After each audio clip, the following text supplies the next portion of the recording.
The message title of today's daily devotional broadcast, Upenyu Irwendo. Hallelujah. The message of today brought to you by Ko-Fi Ministries daily devotional broadcast. This is Apostle Miracle Prince. Hallelujah. Ko unomboziwa ere ndinogara ndichimbopa dzimwe dzidziso kune vandinodzidzisa shoko ra Mwari. Haleluya. Ndichivaudza kuti upenyu irwendo. Kana ndichiti upenyu irwendo, kureva kuti tiri murwendo rwatisati tapedza. Haleluya. Kana tichiri pano panyika, nokuda pokuti pano panyika hauziriwo musha wedu watichagara kusvikira nokusingaperi. Musha wedu uri kudenga. Saka kana iwewe neni tichiri kurarama sezvatiri kuita izvi muzuva ranhasi, kureva kuti tiri murwendo rwatisati tapedza. Saka vaKristu vazhinji vakatendeuka vakatanga kutevera Jesu Kristu vanofunga kuita sokuti kana uri munhu akazvarwa patsva uye uri munhu akatendeuka akada kutanga kutevera Jesu Kristu, haleluya, vanofunga kuita sokuti haungagoni kusangana nematambudziko mukati muupenyu hwako. Aiwa, unosangana nawo nokuda pokuti tiri murwendo. Saka tiri murwendo kudai, iwewe neni hama mudikanwa, iva ready kusangana uye kugamuchira zvinhu zvose zvauchagona kusangana nazvo uri murwendo rwauri kufamba kudai muzuva ranhasi, kana uchiri kurarama sezvauri kuita kudai. Haleluya.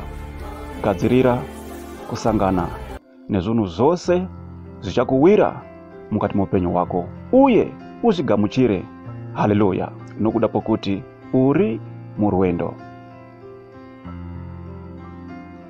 Mumwe ndiye akambouya kwandiri achichema akati, "Man of God, zvinhu zvinonditambudza mukati muupenyu hwangu." Asi inini ndakazvarwa patsva ndikati, aiwa, tiri murwendo. Kana tiri murwendo, iva ready kufesana nezvinhu zvose zvangagona kusangana nazvo uri murwendo kudaro. Nokuda pokuti upenyu irwendo, hama mudikanwa. Usati kana uri muKristu hauchagoni kusangana nematambudziko angakuremera iwewe mukati muupenyu hwako. Nokuda pokuti upenyu ubwu bwatiri kurarama tiri murwendo. Haleluya.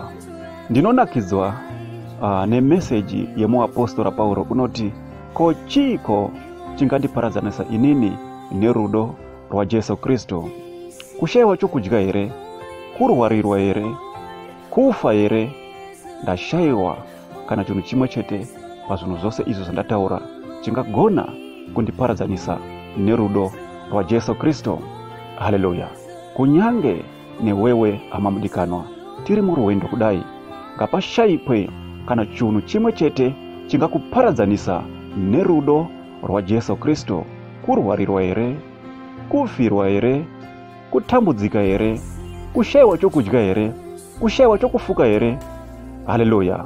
Pazvinhu zvose izvo zvandataura ngapashayikwe kana chinhu chimwe chete chingagona kukuparadzanisa nerudo rwa Jesu Kristu. Haleluya. Tiri murwendo. Asi ziva kuti tiri murwendo kudaro kana ukaramba wakashingirira kusvika pakupedzisira uchandopinda muushe bwokudenga. Upenyu irwendo. Haleluya. Ramba uine kutenda uye usati kana uri munhu akazvarwa patsva haufanira kuti usangane nematambudziko angagona kukuremera iwewe mukati muupenyu hwako. Nokuda pokuti tiri murwendo. Haleluya. Tarisa muapostora Pauro ari murwendo kudaro, unoti chiko chingagona kundiparadzanisa nerudo rwa Jesu Kristu. Haleluya. Unoti pazvinhu zvose zvingawanikwa zvichindiremera mukati muupenyu hwangu, hapana kana chinhu chimwe chete chingagona kundiparadzanisa nerudo rwa Jesu Kristu. Nokuda pokuti iye muapostora Pauro wakanzwisisa kuti inini ndiri murwendo. Upenyu bwandiri kurarama ndiri murwendo. Haleluya. saka kunyange newe amamudikanwa ziva chuno ichi kuti tiri murwendo kana tichiri kurarama kudai. Zose zatikagona kusangana nazo ngatifesane nazo tichiramba tiine kutenda muna Jesu Kristu. Jesu avatirase. Jesu vanoziva zvinhu zose zvatinoshuvira kuti dai tavaonazo mukati mupenyu wedu. Usafunga sokuti Jesu vanokusiya. Usafunga sokuti kana uri mukristu hauchasangani nematambudziko. Aiwa, unosangana nawo, asi usaluza hope ndokuda pokuti tiri murwendo.